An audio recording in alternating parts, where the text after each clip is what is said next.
ശപിക്കുന്നു. എന്നെ ശപിക്കരുത്. നിന്റെ ഉണ്ണിയെ ഞാൻ തിരിച്ചു തരാം. നിന്റെ കണ്ണുകളും തിരിച്ചു തരാം. എന്നെ ശപിക്കരുത്.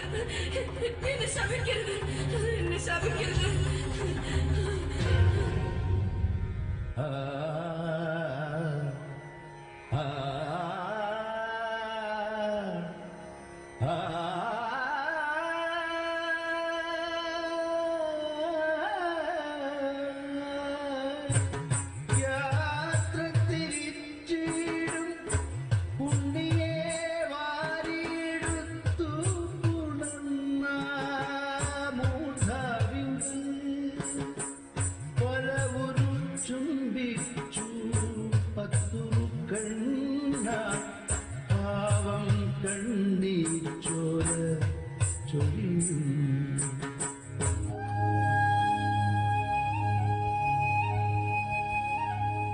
എനിക്കറിയാം എന്റെ ഉണ്ണിയെ നീ എത്രമാത്രം സ്നേഹിക്കുന്നു.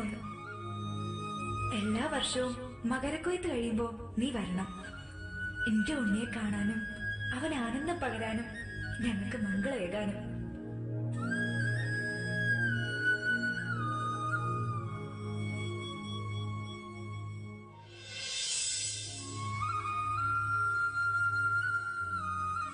അങ്ങനെ എല്ലാ വർഷവും മകരക്കൊയ്ത്ത് കഴിയുമ്പോ ഭൂതം വരും.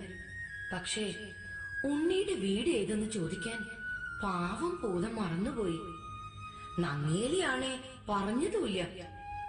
ഉണ്ണിയെ ഭൂതം വീണ്ടും കൊണ്ടുപോയാലോ? അതുകൊണ്ടാ ഭൂതം ഇങ്ങനെ അലഞ്ഞു തിരിഞ്ഞു നടക്കുന്നത്. എന്റെ ഉണ്ണിക്ക് മനസ്സിലായോ?